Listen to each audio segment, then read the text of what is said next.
I suddenly realized that I've been muted almost this entire time.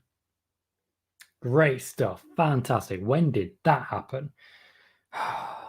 My apologies. I'm Tom Colohue, by the way, for anyone who has joined so far, and for anyone watching on catch-up, apologies for that brief segment at the beginning there. Might edit that part out. I am your host, Tom Colohue. You are here for the Daily Wrestling Warmup, and we will be leading you into NXT today. We are here for the final 30 minutes before NXT begins. And once NXT does begin, we'll let the WWE take over from there, and they can host your enjoyment, hopefully. I say hopefully because WWE promised a lot, and obviously we don't know about a show before we started, but when I say promised a lot, we've seen incarnations of the matches that they have promised tonight on a number of different occasions, and they've delivered. They've delivered pretty hard. You'll also be able to ask any questions you would like, make any comments you would like, and just generally let me know where you are and what you are thinking as time goes on for this one. So let's have a quick look at what we have for our preview today. And then once I've read through the preview, I'll see what comments we've got to respond to. Maybe talk a little bit about AEW. They did have a pay-per-view over the weekend and an explosive finale, shall we say. And then a little bit about the news for the WWE Hall of Fame. I've got that in my list as well. So, starting from the bottom of the WWE.com preview document, because this is what the WWE have announced so far, Xia Li's reign of terror continues. Last week, she took out Kacy Catanzaro. That has been sort of a long-term thing. And as she's being built as something of a monster, undoubtedly eventually leading up to a Xia Li versus Io Shirai encounter, tonight she takes on Kaden Carter, a tag partner of Kacy Catanzaro, and I don't think it's going to end any differently. Someone7 says, are you off tonight? I will not be streaming on Twitch tonight. I know that of the last few days I've hyped that up, but I do actually have an interview in the middle of what would be NXT tonight. So I will not be there tonight, but you still have me right here for 30 minutes. So by all means, ask any questions you have here. Welcome someone, glad to see you joining us.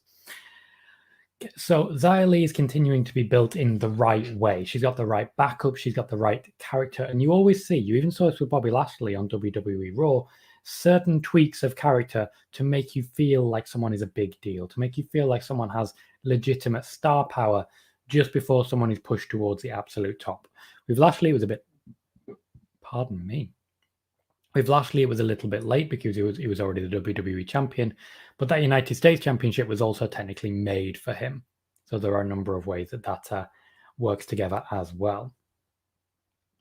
The Way, that being Johnny Gargano's faction involving Austin Theory, his wife Candice LeRae, Indy Hartwell, have been going through therapy recently, and it's not all been coming together as they would like. This is, of course, in the build to a match with Dexter Loomis, which is going to happen for Johnny Gargano, but they are holding that off until TakeOver, so they're going to build it as a bit of a slower storyline.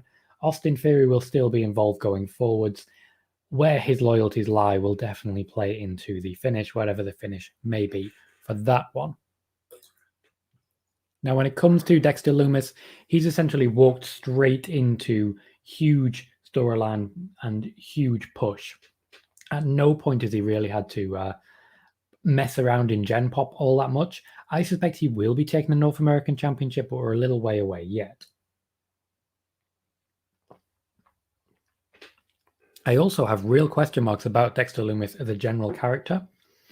My concern primarily is that because he is Dexter Loomis and he is made of multiple different characters and serial killers and the like, I worry he doesn't have a distinct enough personality, if you'll forgive the pun, personally. This was a problem with Apollo Crews for quite a long time, but Apollo Crews is now developing a lot more personality and being able to show a lot more of himself than he has done previously. That's when it comes to Apollo Crews. Going forwards, when it comes to Dexter Loomis, I have the same concerns. A general worry that maybe he's not going to be able to kick off and kick into gear as you might expect. It's a concern for me. This match, when it comes to Johnny Gargano versus Dexter Loomis, I don't expect to happen particularly soon, but I expect it to happen at TakeOver, which is less than a month away and is expected to be announced soon. Now, speaking of TakeOver, one of the things that they've really attempted to push NXT with this week is the idea that William Regal is going to announce two things that will change the landscape of NXT. This is another attempt by NXT to claw back some of the ratings that they have lost to AEW by putting on a real pay-per-view caliber show tonight. Essentially, in addition to this, they are also looking at ending certain storylines or at least steering them in another direction. They can't always have NXT title matches on NXT after all, and that's something they need to consider. Now, if you're not already aware, I am going to say spoiler warning at this point, and I'm going to quickly create a spoiler warning banner, which will scroll as a ticker across the bottom. I'm just going to click on that. Brief spoiler warning in effect. If you're not already aware, please mute for about 30 seconds. William Regal is expected to announce, firstly, a 2-night takeover event, and then secondly, new women's tag team championships. Tag team championships will face some fierce competition and will probably result in more women coming down to NXT from Raw and SmackDown. I'm looking at Mandy Rose and Dana Brooke. I'm looking at potentially the Riot Squad as well. And the new class of inductees will definitely feature near constantly as well. I'm looking at the former Priscilla Kelly, for example. I expect to be very involved. As regards a 2-night takeover, this means that when you add in the Hall of Fame news, we will have 9 nights in a row of WWE programming in and around WrestleMania. Stay tuned for many previews on Daily Wrestling and many watch parties as well. Spoiler warning is no longer in effect. You can click off on live now. Hey, quick update. We're about 10 minutes in, and before I get to the rest of the preview, I just want to say, if you are watching on Daily Wrestling, this is your Daily Wrestling Warmup with myself, Tom Colohue. You can support Daily Wrestling and what we are trying to do. You can enjoy Daily Wrestling via a number of methods, but YouTube is always the best one. The website now has a dedicated schedule. The website has everything you need with video embeds as well, and you can support this project, and you can support the booking of the tremendous talent we've been able to book, including Simon Gott, EC3, and the like, by going to patreon.com/dailyrest. That's Daily Rest as in Daily Wrestling, WRES, and spending the lowest amount you can have is as little as £2 a month, and that is a huge difference to being able to book as we need to. Long term, the YouTube channel will be monetized, but that's one of the main reasons that we are uploading as many videos as we have, giving you wrestling every single day and giving you preview shows for Raw, NXT, and SmackDown. Ed is very excited by the news that I have just mentioned. Welcome, Ed. Glad to see you joining us. So, back to the preview document that I have. The 2 big matches that have been announced, there have been 3 announced, but I've already mentioned Xia Li, are the 2 top championship matches. It's not going to be too often that we get the 2 top championships defended on NXT, so tonight could be a very, very big night. I would expect the women's match, a match between Io Shirai and Toni Storm, to open the show. Now, Io Shirai is by far the most likely to lose her championship of the 2 people defending. Toni Storm has been in a long-term storyline of Io Shirai. Mercedes Martinez at the last takeover was essentially there to take the pin as something as an apology for going up with Retribution and deciding to come back down again. There is going to be a little bit of creative hiatus from Mercedes Martinez unless the plan is to get her in a tag team relatively soon. When it comes to this match, I expect it to open the show. I expect it to be a very, very good match, as we know these 2 have a lot of history. I also do think Io Shirai may be losing the championship in the opening match of tonight's NXT. That's something I can definitely see happening.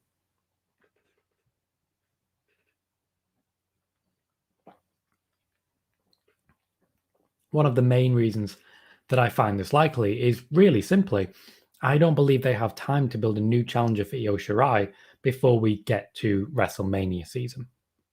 With this in mind, it makes more sense to me personally for Toni Storm to win the match, win the championship, and then go on to face Io Shirai again in a rematch around WrestleMania season. That's what I think is more likely to happen. Now, it could be that Io Shirai retains and we are left with no obvious opponent for her. Maybe Mercedes Martinez gets another shot. Maybe there'll be someone else who hasn't been announced yet. Maybe it'll be Taya Valkyrie. There are a number of possibilities, a number of very strong possibilities. But for me, I think Toni Storm takes the win tonight clean as you like, takes the championship, and then takes it forwards into TakeOver. before we go on to the main part, I do want to briefly discuss a piece of news that came out today, and that is that come WrestleMania, we are expected to see the Hall of Fame ceremonies, and that ceremonies plural. We're going to get the expected 2020 Hall of Fame ceremony, which would feature Batista, and we are expecting the 2021 Hall of Fame ceremony to take place as well. With the 2021 ceremony so far, only one name has been announced as being inducted, and that is Molly Holly. A very strong name, a very useful name as well, who I think can really add a lot to that Hall of Fame class and legitimizes a lot of it, because the women's section in the Hall of Fame is not the strongest when it comes to wrestling talent. Molly Holly is one of the stronger wrestlers who would be going into it at this point. So there will be 2 Hall of Fames. Both of the ceremonies are expected to take place on the Tuesday, meaning that we would have Raw, the Hall of Fame, NXT, NXT TakeOver, SmackDown, and then 2 nights of WrestleMania before another Raw and the expected relaunch of NXT, this time on Tuesdays. So that would be 9 nights in a row of WWE programming. That would be insane. For the final part of the preview, the main event for tonight's NXT will feature Adam Cole challenging Finn Balor for the NXT Championship. This hasn't come out of nowhere. There is a clear storyline there, but the storyline grudge isn't between Adam Cole and Finn Balor, and I don't think Finn Balor is going to be involved in this feud for very long. It may be that we have a rematch with Pete Dunne come TakeOver. It may be that we have Karrion Kross re-emerging. That's the most logical next step for Finn Balor and his NXT Championship, but that kind of relies on him maintaining the championship in the main event in tonight's NXT. There is also a storyline with potential for TakeOver where Adam Cole would win the NXT Championship here and defend it at TakeOver against Kyle O'Reilly. I expect Kyle O'Reilly will be returning tonight, and I expect the show will end with him standing over Adam Cole in, I want to say victory, but not really. Essentially just a triumphant moment, probably after a super kick and probably without a leg slap. After all, apparently the WWE are preventing people from doing leg slaps for sound effects anymore. That for me is a concern and seems massively unnecessary, to be completely honest. It doesn't seem entirely necessary. It's a confusing aspect for me and something that seems to be a bit out of nowhere. The idea that people should be fined for trying to add sound effects. Now, I get that we are no longer in the era where you have fans nonstop, so it's a bit more obvious. But at the same time, we can also say that people intentionally do knife-edge chops as dangerous as possible to make the sound effect. If you've ever heard Volta hit a knife-edge chop on someone, it sounds like a gun's gone off. I was there in the tapings just after NXT TakeOver Blackpool when Volta made his debut, when he faced Jack Stars. And there is a very, very pungent crowd reaction in that NXT taping when Volta made his in-ring debut. So I have a lot of questions about the whole thigh slaps thing. Why now is, I think, the main question for me. Of all the times you could have done this, why now?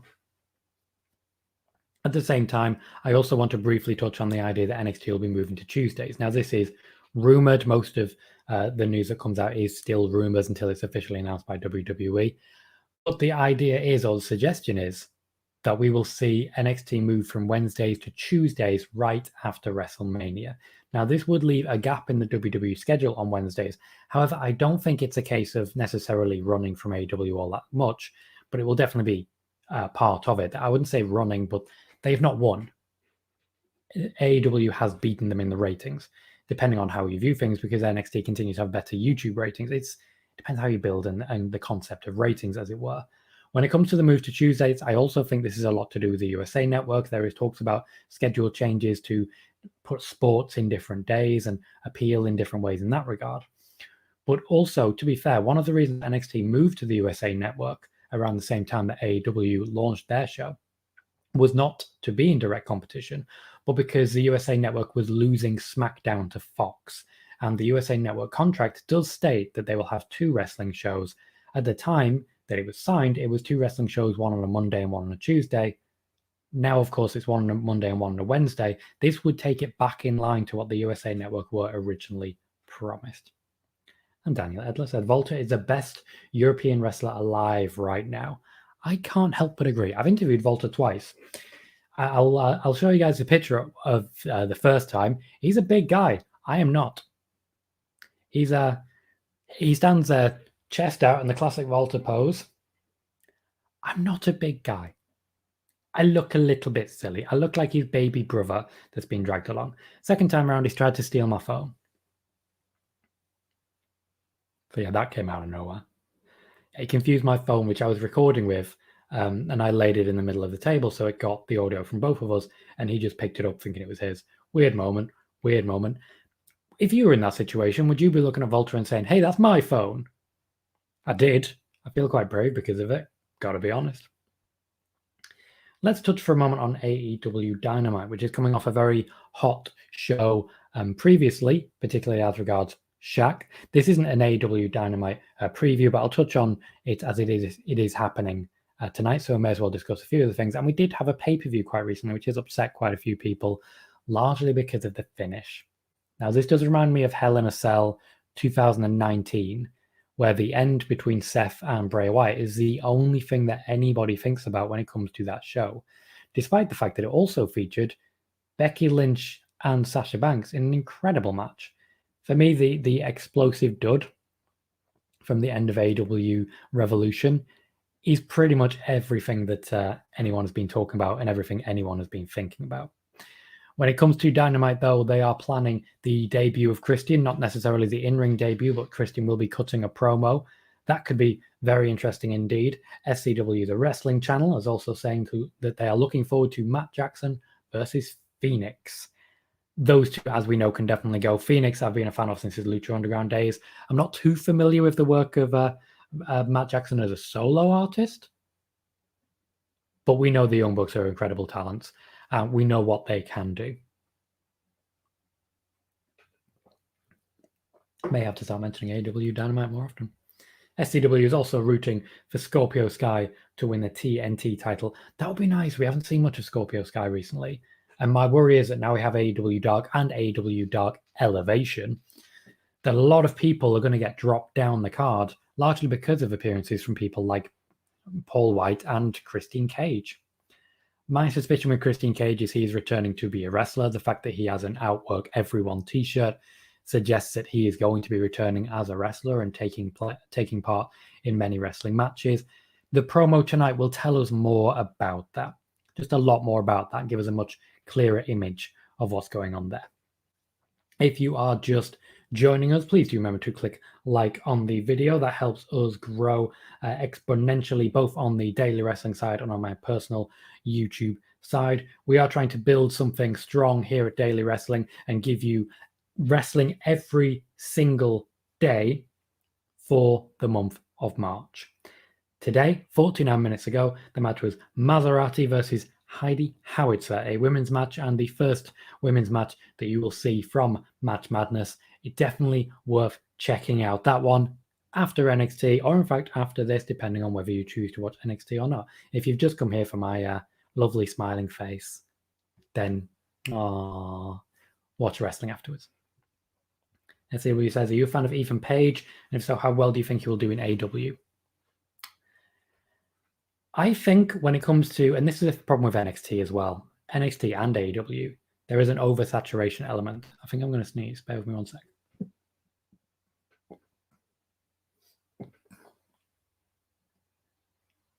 Cool. Pardon me. I think there is an oversaturation on both the NXT and AEW sides. With NXT, they keep bringing people in underneath the top performers. With AEW, they keep bringing people in over the top of the top performers. Ethan Page, I don't think will be brought in over the top of anyone, and that gives him a better chance, in my opinion, of making it, as it were.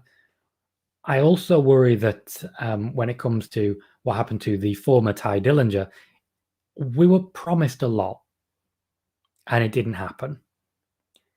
Ethan Page, I worry that we may be getting promised a lot that doesn't happen. Christian, I worry that we may be getting promised a lot that doesn't happen.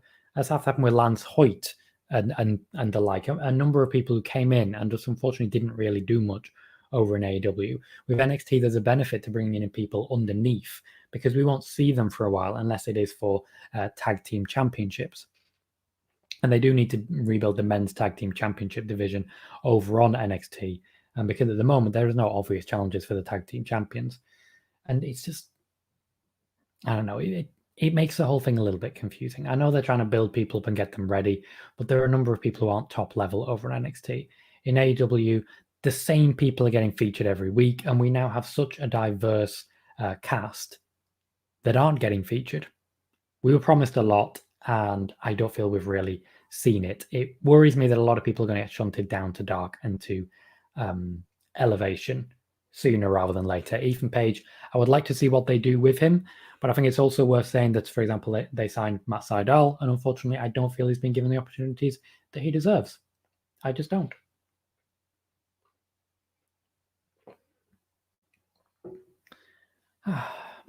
So I will reiterate what I've been talking about for NXT. The preview show essentially covered.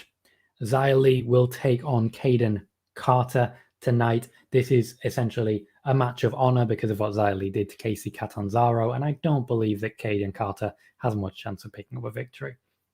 When it comes to The Way, which is, of course, Johnny Gargano's faction with Candice LeRae, Austin Theory, and Indy Hartwell, the therapy likely to continue, but it was very much unsuccessful, and we are building towards a takeover match with Dexter Loomis challenging Johnny Gargano. It won't happen anytime soon. It will be WrestleMania season, so about a month away, but I suspect Dexter Loomis may be getting his moment in the sun because of it. Takeover is built around two big announcements. In case anyone hasn't already missed them, I'm going to briefly put my spoiler warning back on just for 10-15 seconds. By all means, click mute, and once it goes away, you can just quickly unmute. Expectation tonight is that William Regal will be announcing a 2-night takeover taking place on the Wednesday and the Thursday before WrestleMania, and 2 women's tag team championships. That is what he is expected to announce tonight. Whether or not it will change the game, that is up to you. In addition to that, the 2 big matches that we should expect are for the 2 top championships. Io Shirai once again will defend her championship against Toni Storm, this time with no Mercedes Martinez to take the pinfall. I suspect Io Shirai might not be too secure in retaining her championship. It's not the strongest moment she could have, is all I'll say, and she is at risk of losing out big time.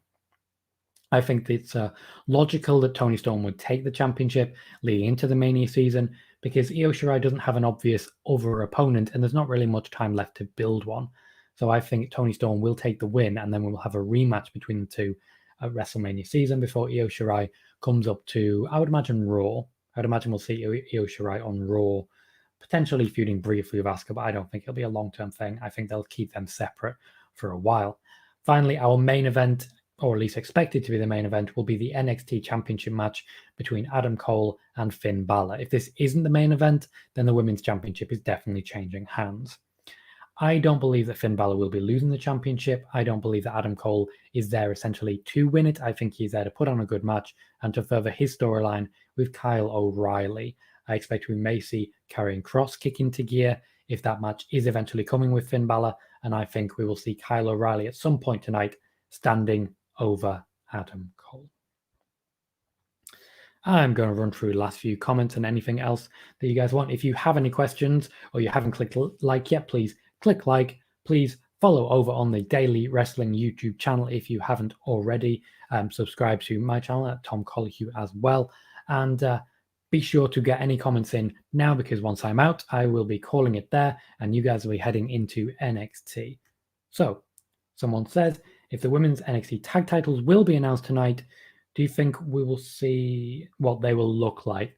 I don't think we'll see what they look like yet. I don't believe that they've been created as of yet. I suspect we will see an announcement and then a tournament will be announced, much like the Female Dusty Classic, or Dakota Kai and Raquel Gonzalez will be facing the winner of some sort of number 1 contendership match, and that will happen on a takeover event coming soon. I have been Tom Colohue, and before you go away to NXT, let me just run down what we have spoken about so far when it comes to daily wrestling. We are releasing wrestling matches every single day of March. There'll be more interviews coming your way as well.